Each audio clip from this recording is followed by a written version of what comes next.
Welcome guys to the video where we talk about which options to pick. I know many of you guys have told me that you find it a bit difficult on how to choose the strike as well as the expiration date for the option. So that's something that we'll discuss in this video, and I have randomly taken Tesla as an example just because it's one of the most commonly traded option among the group, just all around the financial markets. After we discuss what options to pick, we'll also discuss how to enter based on the price alerts that are given or a zone in itself. So let's start with the discussion on what expiration to choose. Now, what expiration to choose depends heavily on what your objectives are. So if you just want the first push out of the box. So when we have a box breakout, you will have the first higher high, then a higher low, then a second higher high. And if you just want the first push, like the first higher high, your expiration will be a bit different than if you want the entire trend, the first higher high, higher low, and a second higher high. So that's something you have to be clear in your mind if you would like the entire trend or just the first push. Because that will change the timeline in which you expect the price to move, and that will change your expiration date. So let's take an example. Let's take the example of Tesla, and we can take any box. Let's just take this one box that it was in from the end of July, aka early August, till early October. So around a 2-month box. So when a box like that breaks out on the daily charts, what you can expect is around 2 to 3 days of movement to make the first push out of the box. So in this case, we have a breakdown. So we see there's 1, 2, you can consider this as part of the breakdown. Yep. All right, so we have three candles on the daily charts that help you make the first lower low. Then we have one candle that makes the first lower high. And then we have around 4 or 5 candles that end up making the second lower low. So on average, that was around 5, 6, 7, and around 10 candles. So on average, this entire move out of the box took 10 candles when it was a 2-month box. Now this one was a bit more extreme. You had less of a consolidation in the lower high and just more of a downtrend. That's not always the case. We can look at an uptrend here. When Tesla broke out of this box in July, we have 2 days to make a higher high, 2 more days of pullback, 4 days for a second higher high. So let's say around 8 to 9 days. So that will be kind of your heuristic for the entire move on a daily chart. If you're dealing with a box on a daily chart, and if it's not a 4-day box, right? Like let's say if it's a box of a month and a half to 2 months, then your heuristic would be the expiration time should be around 1/4 of that. You will expect the move to happen in around 1/4 of the time that the consolidation took. So let's say it's a 2-month box, you expect the move to happen in around 13 to 14 days. Right? I say 13 to 14 days because when I say a 2-month box here, that's not all trading sessions, right? There are some holidays, obviously the weekends. So when you have 10 candles, that's around 2 weeks of movement. So for a 2-month box, you have around 2 weeks of movement in which you will get the entire move which you want. The first higher high, higher low, and the second higher high.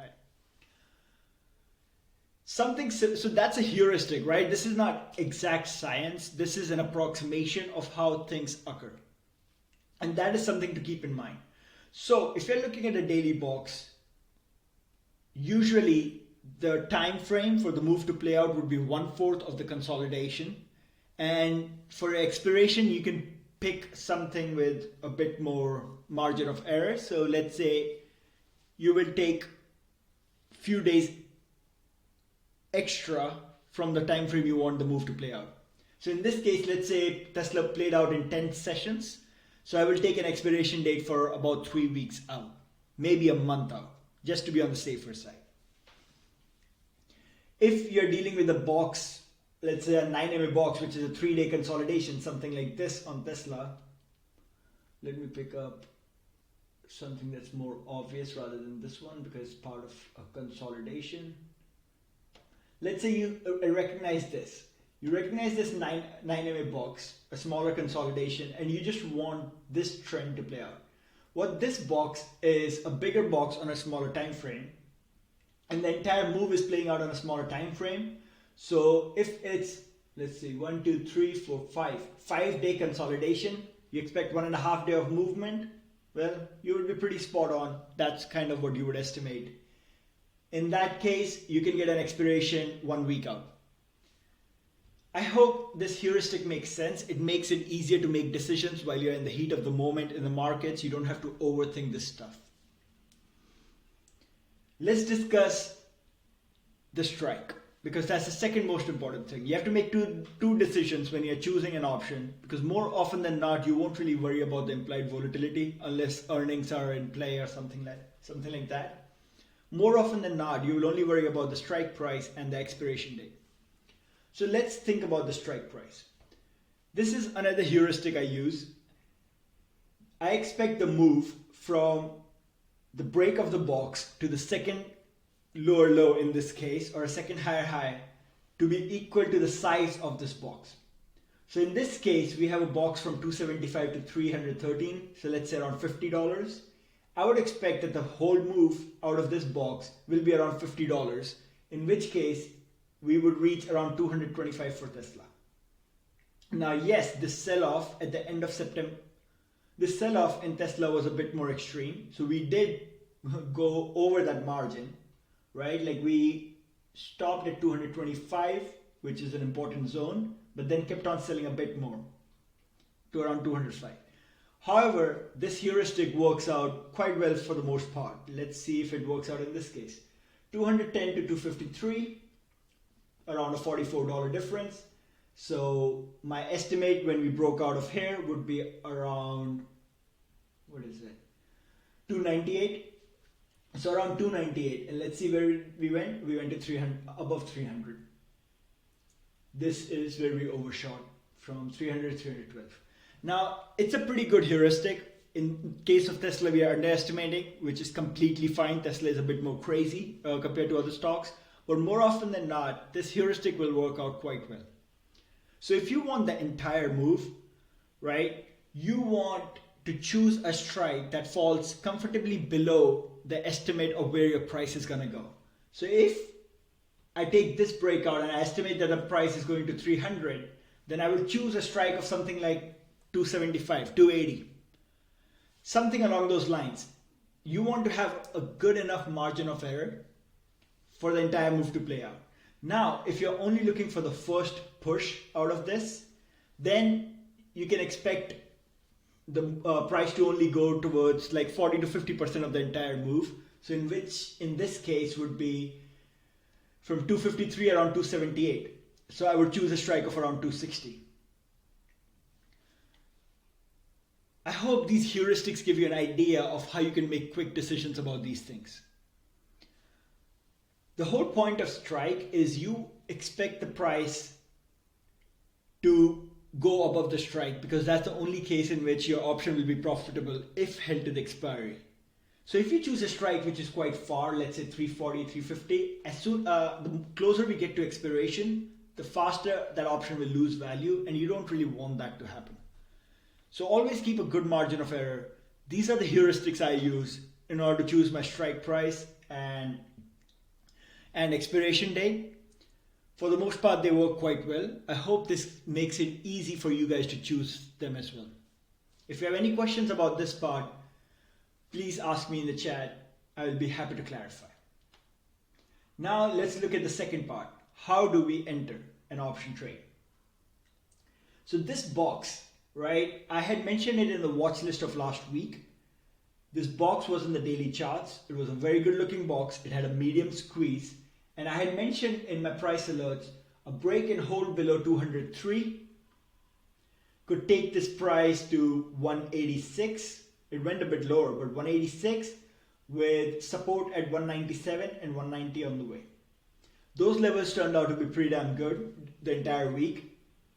But let's see how you could safely enter those. So if you are looking at the box breakout on a daily chart, right, like if it's a daily box, if the box is on the daily chart, and then you want to look for entry on the hourly chart. So in this case, what I would do is I would look for the candle, the hourly candle that forms around my price zone. Let's say this hourly candle breaks below the zone or the alert I had. What I would do is wait for it to close. Now in this case, it closed pretty down bearish. So I would enter right away because that's completely fine. But if the candle didn't close bearish, let's say, I think we had something like Apple. Yes, I had a zone for Apple at 137.5. So let me move that a bit. Something like that. Okay, so let's look at this candle. For example, this candle broke below the zone, but it didn't really close bearish. It closed as an indecision candle. You have big wicks and price kind of stops in the middle. So in that case, what I would do is I would wait for price to break below the low of this candle in order to enter. In the case of Tesla, because the candle was fully bearish, I would enter right away in this case. But if the candle had not closed bearish, let's say it closed somewhere here, then what I would do is wait for the next candle to break below this, below the lows of this candle that broke the zone, and then enter. Now this is on the daily, this box is on the daily chart, so you can use the hourly candles to enter. If the box was an hourly chart, you could look at the 15-minute candles to enter. So if I say break and hold below 203, then you want to see how the candle closes. For example, in this case, we had the break below 203, but the candle closes above it. So there is no reason to enter right now. Then we wait out, and once the low of this candle was broken, that's when you would have entered. I hope that made sense. That's how I look for entries. If price breaks below the zone and holds, what do I mean by hold is it closes below the zone bearish. So in this case, if my price alert says break and hold below 203.8, in this case 203.8, let's say that's what the price alert says, then this is a break below that price alert, but it's not a hold. Price came back above it. So what I would do is I would mark this candle, and as soon as price would break below the low of this candle, that's when I would enter. Let me see if I can find some more examples. Roku. All right, Roku would be a good example.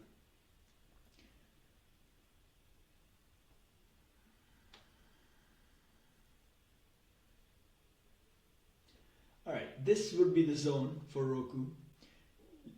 If the alert said break and hold below 48, you have multiple candles that break below 48, but they do not hold it. And the only way you will know is you have to wait for the hourly candle to close. If it's a box on the daily charts, you can wait for the hourly candle to close. You're not going to miss out on the trade.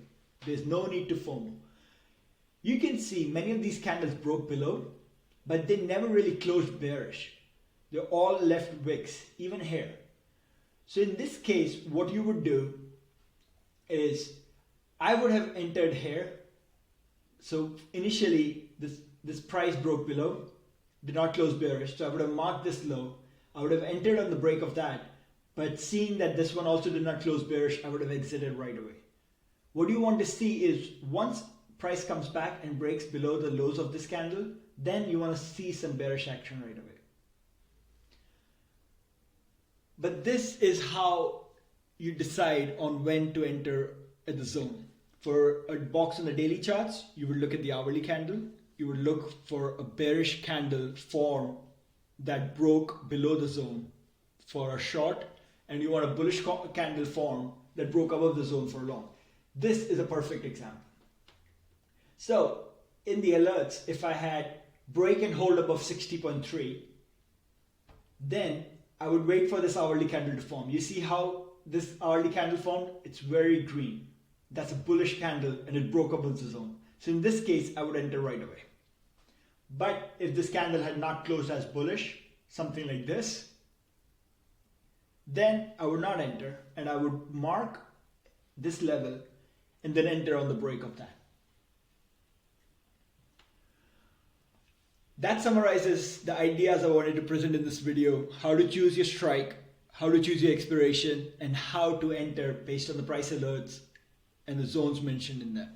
If you have any questions, feel free to hit me up in the chat. I'll be happy to explain it more.